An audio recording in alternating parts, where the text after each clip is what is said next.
Are you ready for the word? Yes, sir. Turn to Leviticus 23.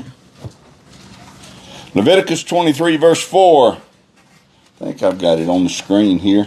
Yeah. And these are the feasts of Yahweh, even holy convocations, which you shall proclaim in their seasons. And the 14th day of the first month at even is Yahweh's Passover. And on the 15th day of the same month is the feast of unleavened bread unto Yahweh. 7 days you must eat unleavened bread. In the first day you shall have a holy convocation. You shall do no servile work therein. But you shall offer an offering made by fire unto Yahweh 7 days. In the 7th day is a holy convocation. You shall do no servile work therein.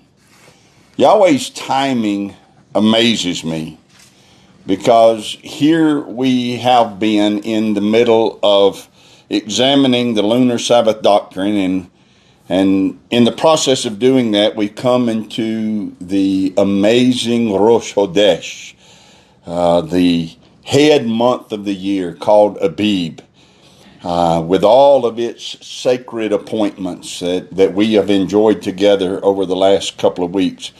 And as I thought on the one that we're in right now, the Feast of Unleavened Bread, I saw something that I had not seen in all of my study of the Lunar Sabbath doctrine.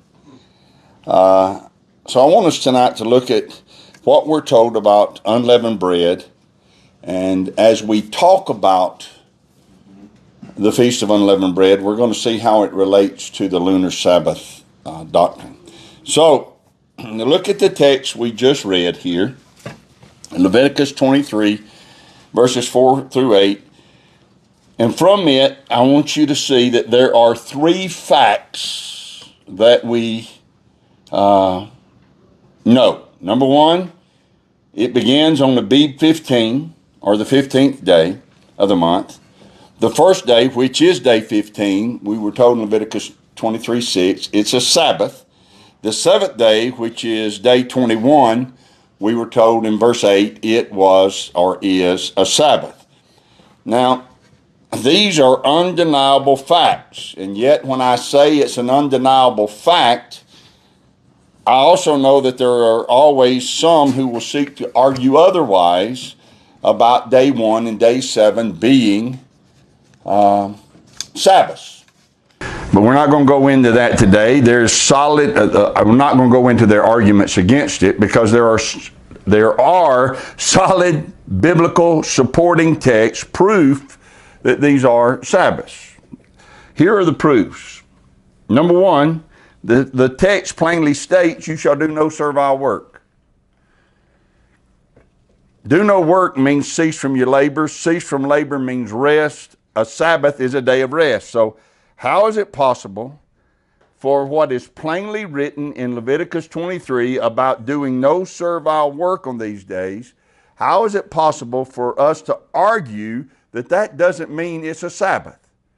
If it's telling us to do no servile work, it is a Sabbath. Proof number 2 that it's a Sabbath is Exodus 12:42 tells us it's a night to be much observed unto Yahweh for bringing them out of the land of Egypt. This is that night of Yahweh to be observed of all the children of Israel in their generations. So the 15th day is marked by Yahweh as being particularly significant. He said it's to be much observed. I told you last week that this was the Hebrew word shamar, but I need to correct that. It's actually the Hebrew word shemur, which comes from the Hebrew word shamar. The root word shamar means to hedge about with thorns, guard, protect, and attend to. Shemur is the act of putting that hedge of thorns around it. It's the act of protecting it and guarding it, all right? So we see the special significance given to this day by a comment. Also, the third proof is by this comment made in John chapter 19, verse 31. The Jews, therefore, because it was the preparation that the body should not remain upon the cross on the Sabbath day, for that Sabbath day was a high day, besought Pilate that their legs might be broken and that they might be taken away. Verse 32, Then came the soldiers and broke the legs of the first and of the other which was crucified with him. But when they came to Yeshua and saw that he was dead already, they broke not his legs. But one of the soldiers with a spear pierced his side, and forthwith came there out blood and water. So in John 19:31, John stated, let's see if I can get to it. I didn't click past that, did I? I'm going to get used to this clicker. John 19 states undeniably, y'all just stay with me best you can. I'm doing the best I can. The 15th day of Abib was and is a Sabbath day. John said that undeniably.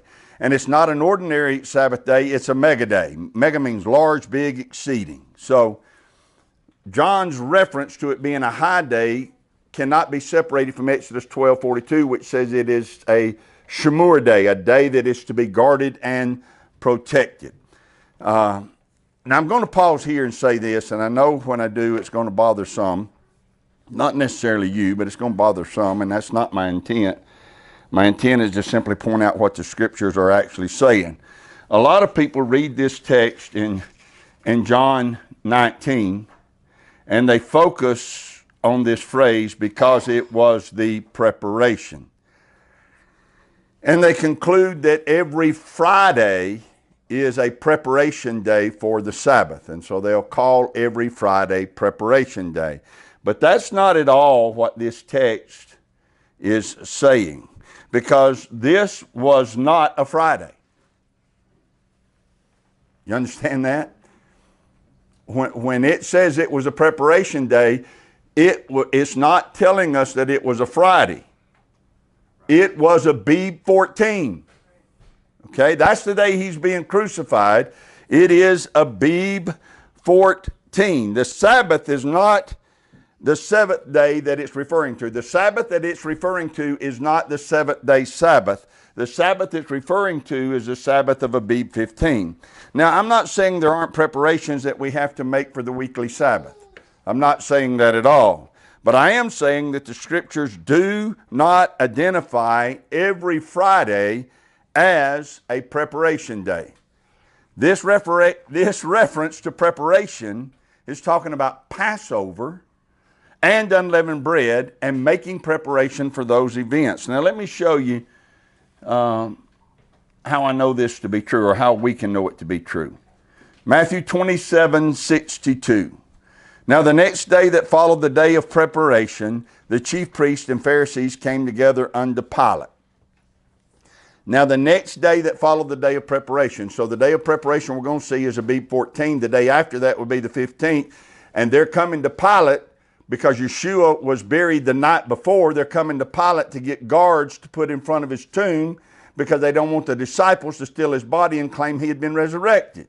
So the next day that followed the day of preparation, we're going to see that that is a clear reference to Abib 14. Matthew 15:42. And now when the evening was come, because it was the preparation, that is the day before the Sabbath, Joseph of Arimathea, an honorable counselor, which also waited for the kingdom of Yahweh, came and went in boldly unto Pilate and craved the body of Yeshua. So it was the preparation, the day before the Sabbath. The Sabbath being mentioned is the Sabbath of unleavened bread. We know without a doubt that all of this is transpiring on Abib 14. It is the Sabbath of Leviticus 23. All right? Another text. Leviticus 23, Luke 23, verse 50. And behold, there was a man named Joseph, a counselor, and he was a good man and a just.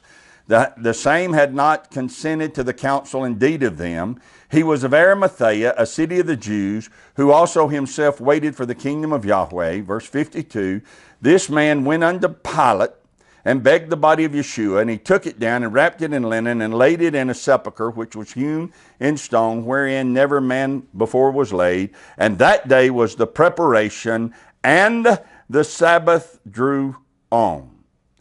So all of the gospel writers are giving us the exact same information about Abib 14 being a preparation day. Information that we have you'll never find that information being given to you about the seventh day Sabbath, the weekly Sabbath. This phrase is used exclusively in referring to Abib 14. It's directly connected to the 14th day of Abib, where we prepare the Passover meal and we prepare for the mega Sabbath of the 15th day of Abib. Three more real quick scriptures because I think it's worth looking at. John 19:31.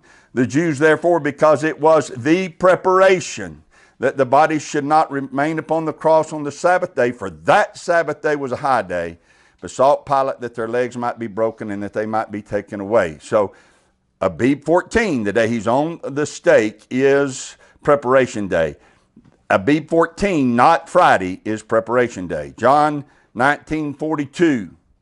There laid they Yeshua, therefore, because of the Jews, preparation day, for the sepulchre was nigh at hand. So that's the day of preparing to eat the Passover and preparing to observe unleavened bread. John 19:12 through 14. I tell you what, for time's sake, just drop down there and look at verse 14. And it was the preparation of the Passover, and about the 6th hour, and he said unto the Jews, Pilate said to the Jews, behold your king. And quickly, immediately, Yeshua is taken from the presence of Pilate, and he's nailed to the stake, and this is happening in the 6th hour or around noon that day. It was the preparation of the Passover. If you want to call every Friday preparation day, it's not going to hurt anything. But the Bible doesn't call every Friday preparation day. That's all I want to say. The Bible calls Abib 14 preparation day. And if you've ever celebrated Passover, and if you've ever celebrated unleavened bread, you understand the preparation that goes into those two events.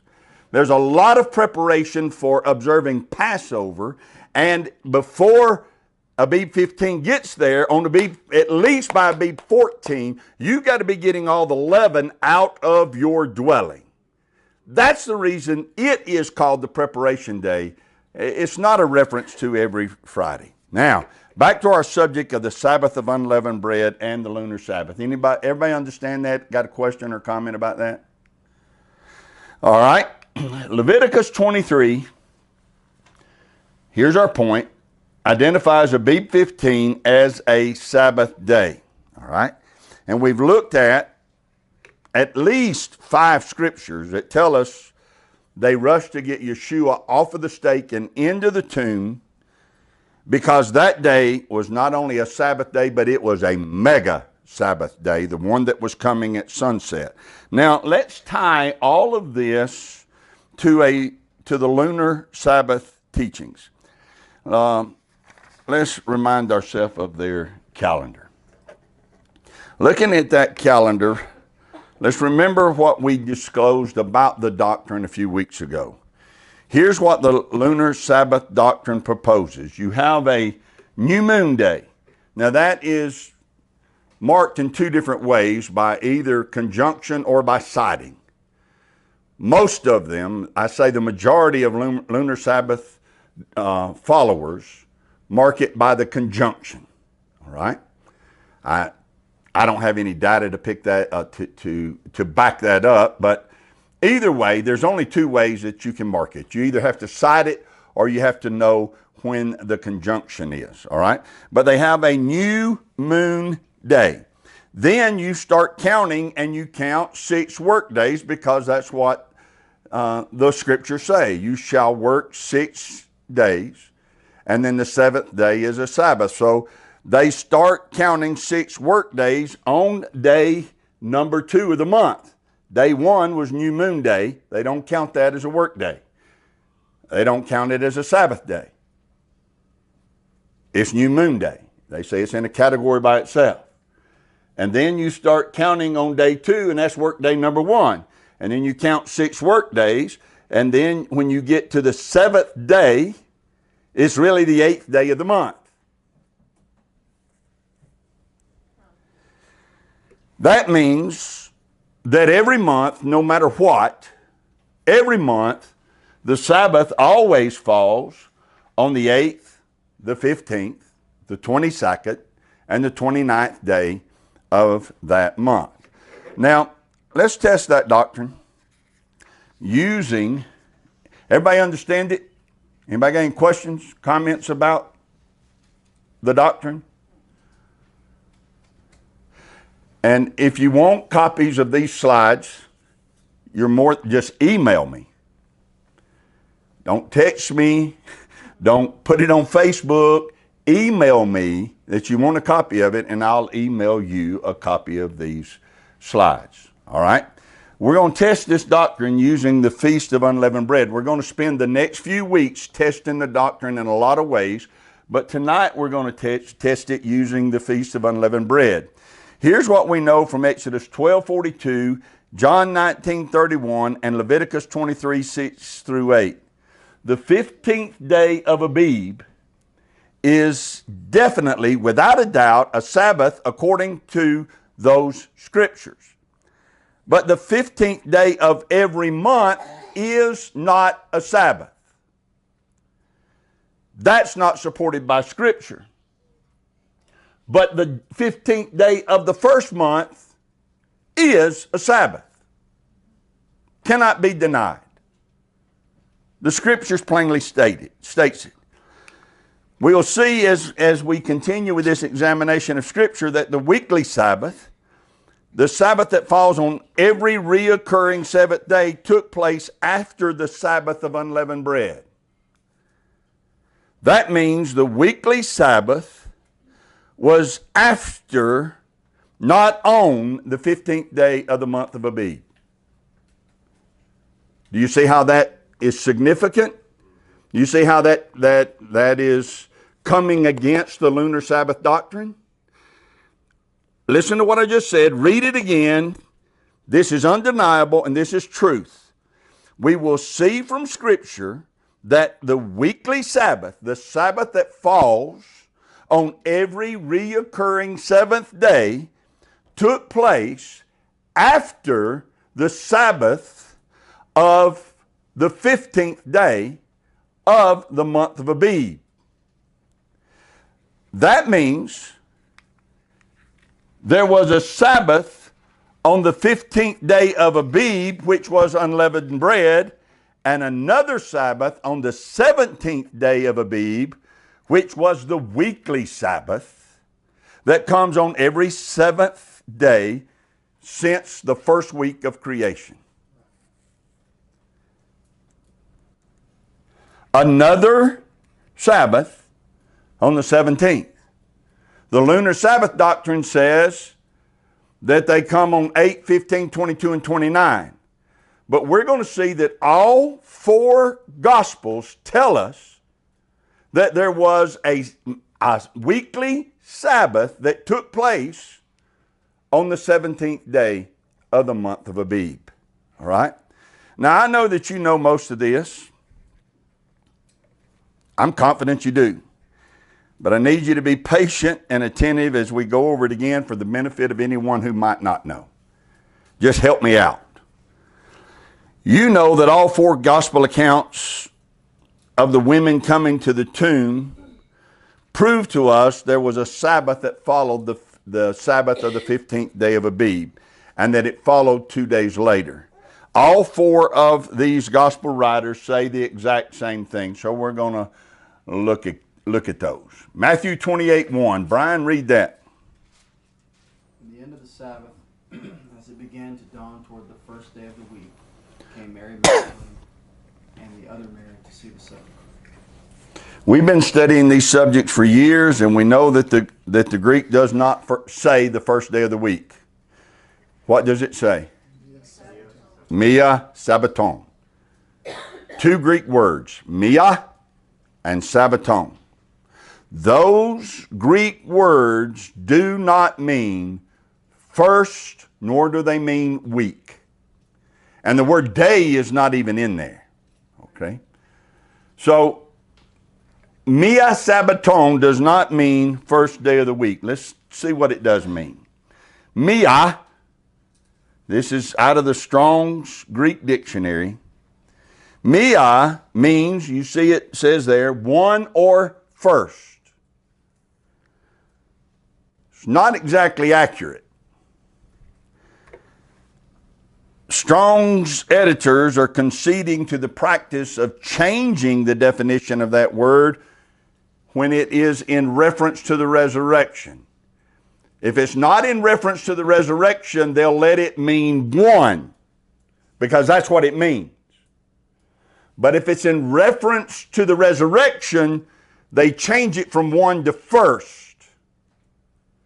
Because 1 week wouldn't work. They need first day of the week. So they not only change Mia to say first, they act as if Mia means first day. Everybody understand what we're saying there? That's some treacherous, deceitful stuff. Strong says, Strong says that this word is used 79 times. 79 times. Let's look at it here. 58 of those times it got translated properly as one. Do you know why it was properly translated as one? Because that's what it means. All right? Again, I'm going to say this over and over. It is only mistranslated by the word first when the translators want to deceive us into believing that a Messiah, the Messiah, was raised on a Sunday. That's the only time they change the definition of Mia, is when they want to deceive people into believing that the Messiah was raised on a Sunday. It is purposely mistranslated to promote a false doctrine of a Sunday resurrection, and that's a fact. Thayer's Greek Dictionary says that Mia means only one. That's another Greek dictionary. Thayer says it means only one. Strong's also says Mia is a form of 1520, which is the Greek word heis, H-E-I-S, and that word refers to the primary number one. Heis is the primary number for one. Mia is the spelling out of one. Mia means one. Let me show you an example. As I said, there are 58 of them. We're only going to look at one. But you can go look up the other 58 yourself. Matthew chapter 17, verse 4. Matthew, read that. Then answered Peter and said unto Yeshua, Master, it is good for us to be here. If you will, let us make here 3 tabernacles, one for you, one for Moses, and one for Elias. All right. Mia got used 3 times in that one verse. All 3 times it got translated as one. What if we chose to believe the translators who in Matthew 28:1 changed it to first? What if we chose to believe that first could be the definition of this word? Matthew 17:4 does not say, let us build 3 tabernacles, the first for you, the first for Moses, and the first for Elijah. See how absurd that is? There can't be 3 firsts. Mia doesn't mean first. There's a Greek word, protos. Protos means first. Mia means one. All right, so we're all on the same page when it comes to Mia Sabbaton. Mia means one. Now let's look at the word Sabbaton. Sabbaton is of, notice how Strong starts out, this is of Hebrew origin. He says that word means the Sabbath. That is Shabbat, or a day of weekly repose. All right? And he says it occurs 68 times in the New Testament. Now, what I want you to do is notice that dash. See that dash? Anytime you're looking at a Strong's dictionary, pay attention to the dash. Because before the dash, Strong's is telling you the definition of the word. After the dash, Strong's is telling you how that word got translated in different places. Okay. So Strong's is letting us know that it is translated as Sabbath day, but it also gets translated as week. Even though you go back up here and look, and it says the definition is the Sabbath, Strong says it sometimes gets translated as week. Right? Well, it doesn't mean week, so let's break this down. Strong's acknowledged that it was of Hebrew origin. The Hebrew word 7676. So if we look that up, you see that the Hebrew word it's referring to is the one we know as Shabbat. All right? And it means intermission. That is specifically the Sabbath, in reference to the seventh day, the Sabbath. He says this word occurs in the Old Testament 111 times. The root word 7673 is Shabbath, which means to desist from exertion. So the Greek word Sabbaton is used to convey the meaning of the Hebrew word Shabbat, which means the seventh day Sabbath.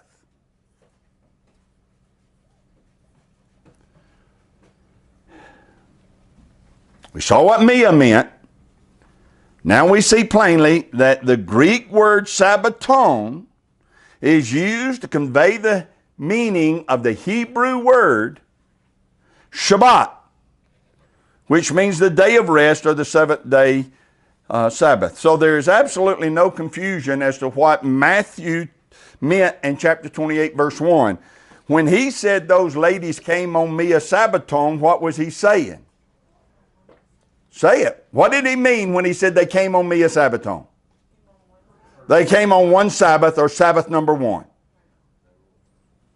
Right?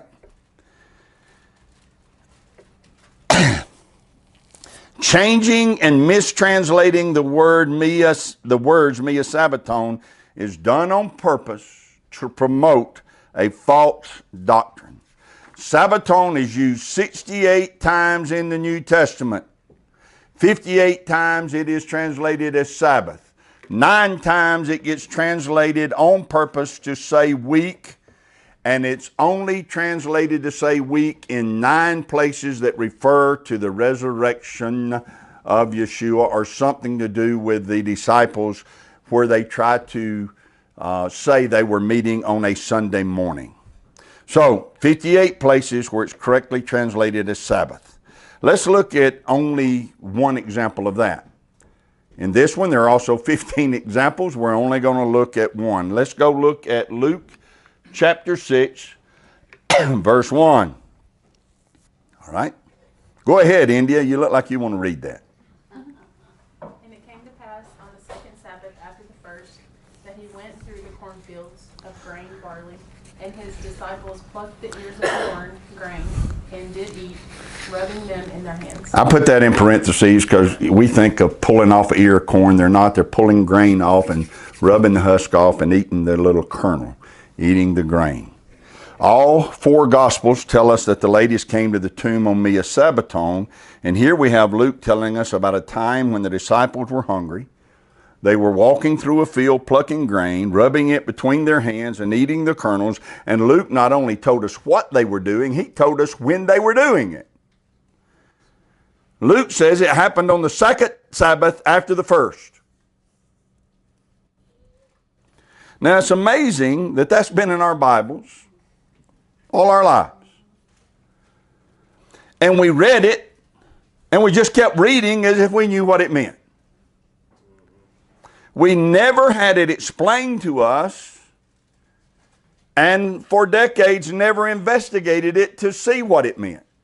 We just read it. had we investigated this weird phrase, the second Sabbath after the first, we'd have discovered that phrase, the second Sabbath after the first, comes from just two Greek words, deuteroprotos sabbaton. I'm so glad that the Ruach HaKodesh prompted Luke to put that in his gospel. It's an extremely valuable treasure hidden in our scriptures for us if we would just dare to dig a little bit. Deuteroprotos has a prefix and a suffix. Deutero, the prefix, means two or second. Protos, I mentioned earlier, means first.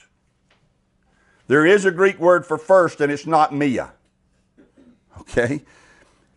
Protos means first. So deuteroprotos means the second after the first. The second after the first. And then we have the word sabbaton. If we only knew what that word meant. What does it mean? The Sabbath. Right? So this is, Luke told us, the second Sabbath after the first Sabbath. That's exactly what he said. The second Sabbath after the first Sabbath. And that's only understood, we now know what he said, but that's only understood in light of Leviticus 23:15. Read that, Bob. You can read it from where you're at, can't you? Yes. And ye shall count unto you from the morrow after the Sabbath, from the day that you brought the sheep of the wave offering. 7 Sabbaths shall be complete. All right, so Abib marks the first month of the year when the grain is coming into the Abib stage. It's beginning to mature. We start counting in the month of Abib on the 16th day, according to Leviticus 23:15. We start counting on Abib 16, and it says plainly, we're to count 7 Sabbaths. 7 Sabbaths shall be complete. So, the disciples were walking through a field on the second Sabbath, counting toward Shavuot, or Pentecost. And that second Sabbath, amazingly, came after the first Sabbath that they counted when they were counting toward Shavuot. Wow. And of course, put in there,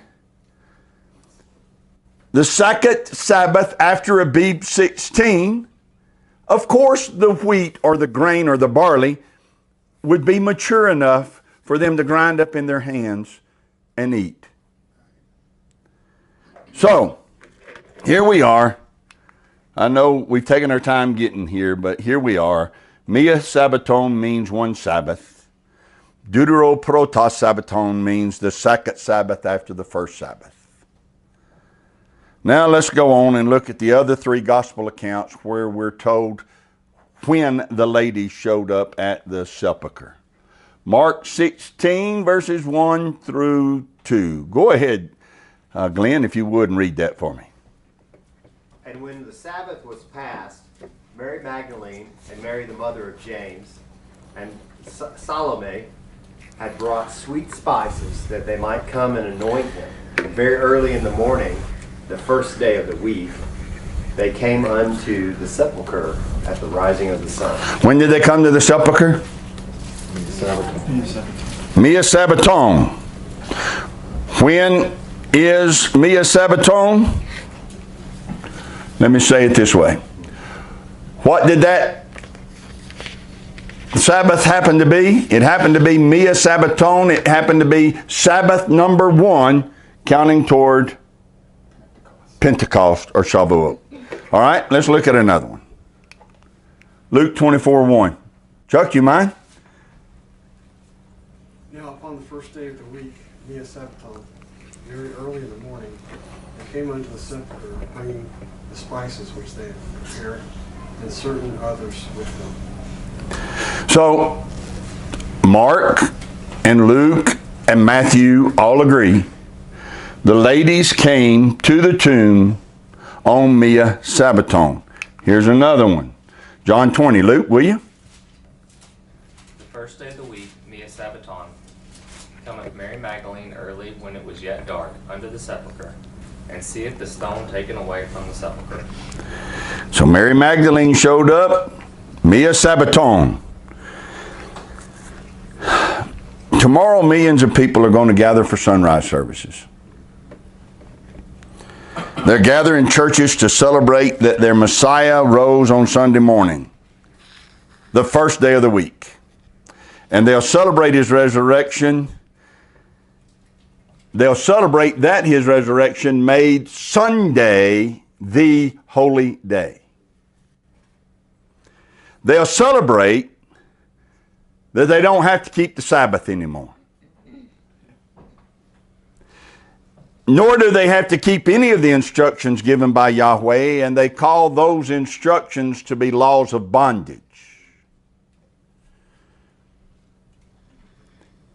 I'm not degrading them or putting them down, because I would dare say that all of us, except for our teenagers and children, were there doing the exact same thing. But we need to understand that those beliefs that Sunday replaced the Sabbath day, those beliefs are founded upon lies created by the Roman Catholic Church.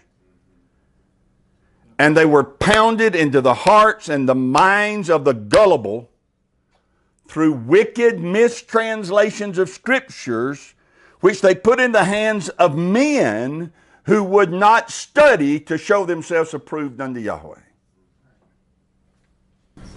All right, listen closely, and I hope the volume is up. I have repeatedly offered $1,000 to anyone who can prove to me from the Bible alone that I am bound to keep Sunday holy.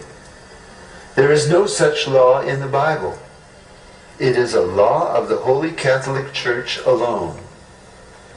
The Bible says, remember the Sabbath day to keep it holy. The Catholic Church says, no, by my divine power I abolish the Sabbath day and command you to keep holy the first day of the week. And lo, the entire civilized world bows down in a reverent obedience to the command of the Holy Catholic Church. T. N. Wright, CSSR, in a lecture at Hartford, Kansas, February 18th, 1884. The Catholic Church for over 1,000 years before the existence of a Protestant, by virtue of her divine mission, changed the day from Saturday to Sunday. The Catholic Mirror, September 23rd, 1893. Question: which is the Sabbath day? Answer: Saturday is the Sabbath day. Question: why do we observe Sunday instead of Saturday? Answer: we observe Sunday instead of Saturday because the Catholic Church in the Council of Laodicea, AD 336, transferred the solemnity from Saturday to Sunday. Peter Geierman, The Convert's Catechism of Catholic Doctrine, 2nd edition, 1910, page 50. Question: have you any other way of proving that the Church has power to institute festivals of precept? Answer: has she not such power? I want to pause right there, because they're not just talking now about Sunday. They're talking about Easter. They're talking about Christmas. And the question is, what gives you the right to institute celebrations that are not in the Bible? And the answer goes back to Sunday. She could not have done that in which all modern religionists agree with her. she could not have substituted the observance of Sunday, the first day of the week, for the observance of Saturday, the seventh day. A change. Do you see that? What gives us the right to institute Christmas and to bring in Easter as celebrations? Well, the very fact that we could change it from the seventh day to the first day, the fact that we could get rid of the Sabbath and make Sunday the holy day, that proves that we have the authority to do whatever we want to do.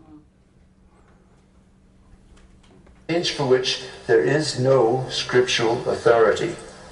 Stephen Keenan, A Doctrinal Catechism, page 174. There is but one church on the face of the earth which has the power or claims power to make laws binding on the conscience, binding before God, binding under penalty of hellfire. For instance, the institution of Sunday. What right has any other church to keep this day? You answer by virtue of the third commandment. The papacy changed the fourth commandment and called it the third, which says, remember that thou keep holy the Sabbath day. But Sunday is not the Sabbath. Any schoolboy knows that Sunday is the first day of the week. I have repeatedly offered... I'm going to pause right there. Well, actually, he's fixing to repeat himself, but don't skip past the part where he said that the Catholic Church changed the fourth law to the third law. Yeah.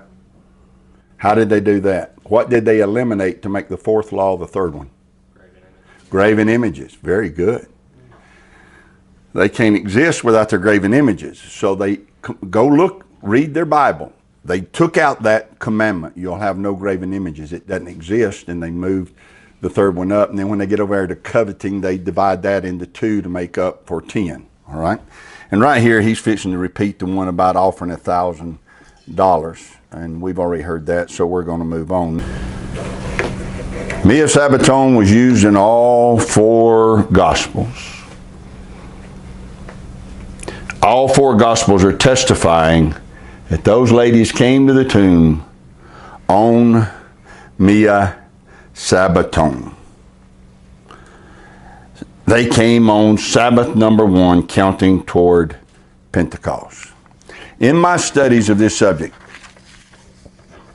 I have read that there are over 20 different ways in the ancient Greek language to have said on the first day of the week, or to have said the day after the Sabbath, or to have said on Sunday.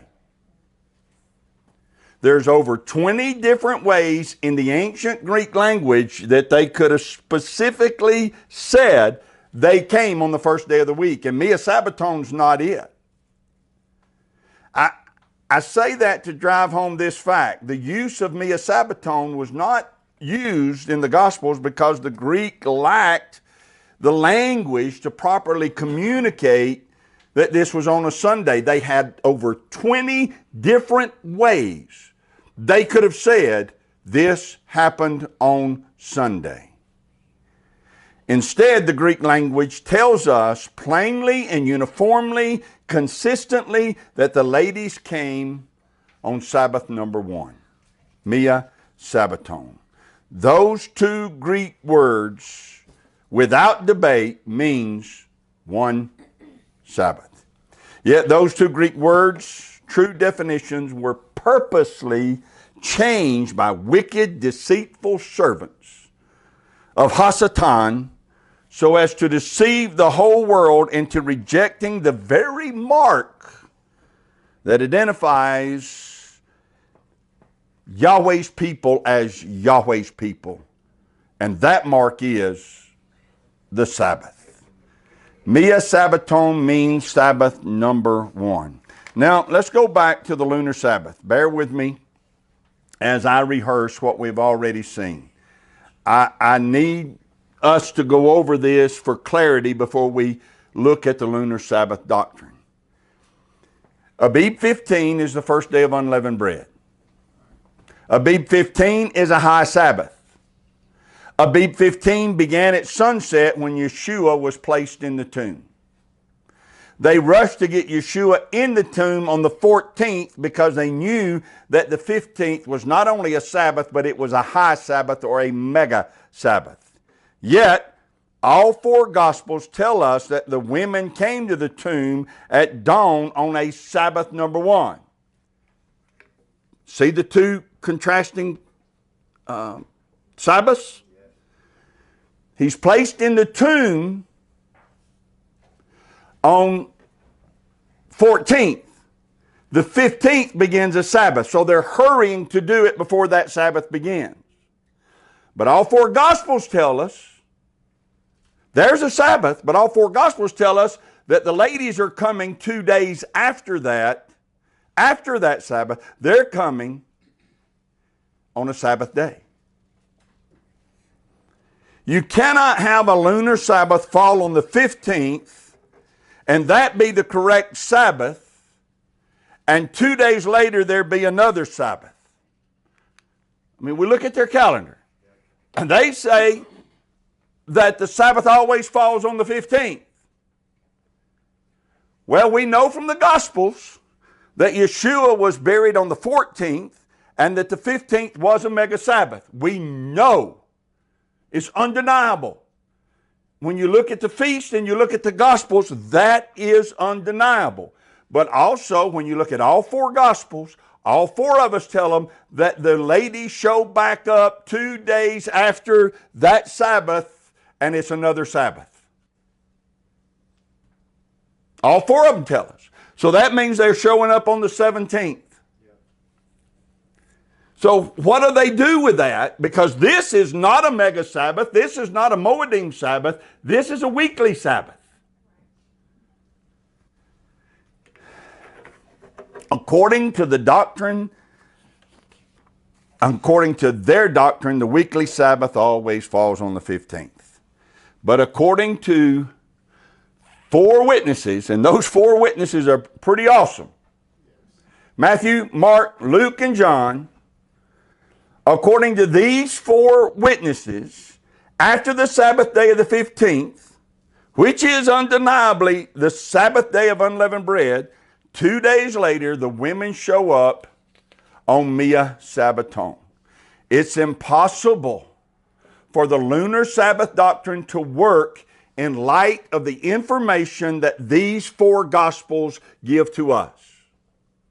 It's impossible for that doctrine to work. Yet every word of every verse fits perfectly with a Sabbath that falls on the seventh day of the week, which has been in continual operation since the first week of creation. Look at this example. I put it on the calendar just to show you that it works. The lambs brought into the house on what day? On the 10th day. We met on the 13th day of the month of Abib, and we commemorated Yeshua breaking the bread and giving wine. We shared in communion on the 13th. And then on the 14th, we celebrated Passover, and we celebrated it between the evenings or late in the afternoon, right? And Passover blends into and cannot be separated from unleavened bread. And so on the 14th, we went into unleavened bread on Abib 15, and we recognized that the 15th day was a mega Sabbath day, right? And then we came back 3 days after the 14th, 14, not 3 days after, but 3 days from, 14, 15, 16, because Yeshua was not resurrected after 3 days. He was resurrected on the third day. So we came back on the third day and celebrated first fruits. So you have a Sabbath, first fruits. First fruits is when Mark tells us in his gospel that the ladies went and bought spices that they might prepare the ointments for Yeshua's burial, for his body. All right? And then on Abib 17, we're told that the ladies show up as the sun is rising on Mia Sabbaton. So Mia Sabbaton That's what it's called. That's when they show up. That is starting the count toward Pentecost. That's the first Sabbath toward Pentecost, and it's called the Mega Sabbath. I also show you there that you start counting toward Shavuot on first fruits. That's day 1. So we started counting on the day you wave the sheaf, day 1, and you count from there. All right, unleavened bread, I put a note there. The Sabbath days are, according to Leviticus 23, the first day of the 15th, the first day of unleavened bread, and the 7th day of unleavened bread is a Sabbath day. So you have 2 Sabbath days there, and then you have the weekly Sabbath day on the 17th. Does that make sense to you? Do you see that? You understand it? Every verse of the Gospels makes sense with a reoccurring 7-day cycle Sabbath. But if you go back and try to make the Gospels fit into a lunar Sabbath doctrine, it will not fit. You can't make it work. Because the 15th day Sabbath is a holy mega Sabbath, not a weekly Sabbath. I'm not saying they can't overlap. They will at least twice a year. But I'm saying the 15th is not always a Sabbath day. So the Gospels are clear. Yeshua was hurriedly taken from the stake. Let me go back.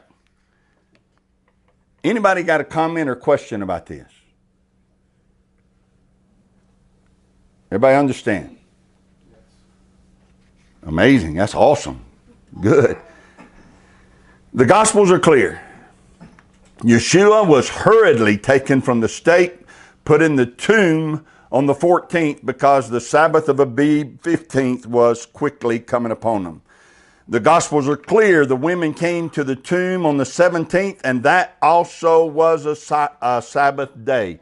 So here we have an undeniable biblical truth. The weekly Sabbath came 2 days after the high Sabbath of the 15th day of Abib. The weekly Sabbath came 2 days after the high Sabbath of the 15th day of Abib. That fact, that truth, will not permit the lunar Sabbath doctrine to be true.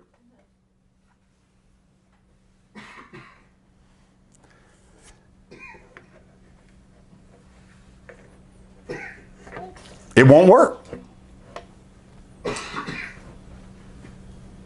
In order for it to be true, you have to discount what Matthew, Mark, Luke, and John all said. And you have to change the definition of the words used, Mia Sabbaton. So, here we are in the midst of Rosh Chodesh, the head month of Yahweh's year. As we saw a moment ago, we had communion on the 13th day of Abib to commemorate Yeshua, breaking bread and giving wine. We prepared for and ate a Passover meal on the 14th day of Abib. We prepared for and kept the first day of unleavened bread on the 15th day of Abib, and we guarded it as a mega Sabbath. We then celebrated the resurrection of our Messiah on the 16th day of Abib, and we began counting toward Shavuot. Today we're celebrating the 6th day of unleavened bread and the 5th day of our count to Shavuot and Mia Sabbaton. Well, actually, we're just finishing that. We're entering now into another Sabbath. The Sabbath of the 7th day of unleavened bread. We are finishing the weekly Sabbath. And now we're entering into the Sabbath of the 7th day of unleavened bread. And as we acknowledge and yield to and celebrate all of these holy appointments with Yahweh, and as we examine and discover the amazing truth of Mia Sabbaton, which was wickedly mistranslated in order to deceive, as we examine and discover these amazing truths, we're able to see that the lunar Sabbath doctrine cannot and does not hold up under biblical scrutiny. We're able to see clearly that the continual Sabbath day from the creation week was, is, and always will be the true Sabbath day. There is no biblical Sabbath that always falls on the 8th day, 15th day, 22nd day, and 29th days of a lunar month. There is only a Sabbath that falls on the 7th day of every week. The count toward the Sabbath is always 1, 2, 3, 4, 5, 6, and then 7. 1, 2, 3, 4, 5, 6, and then 7. It is always that rotation. And it started in Genesis 1 and 2, and it has continued until our day. And we know that for a fact because the gospel still acknowledged this 7-day continual cycle. Well, now here we are tonight. Mia Sabbaton is coming to a close. And we're entering into the Sabbath rest of the 7th day of unleavened bread. And so, to that I say, Shabbat Shalom. Happy ending of Mia Sabbaton. Now we're moving toward Deuteroprotos Sabbaton, right? And happy day 6, counting toward Pentecost. And Shabbat Shalom on day 7 of unleavened bread. Amen. This is, it's been amazing to celebrate these appointed times of Yahweh together. They seem every year to take on a little extra special significance. And now, here we are, or here I was, not even thinking as we began this Lunar Sabbath doctrine, testing of it, that our discussion of it would fall right during unleavened bread.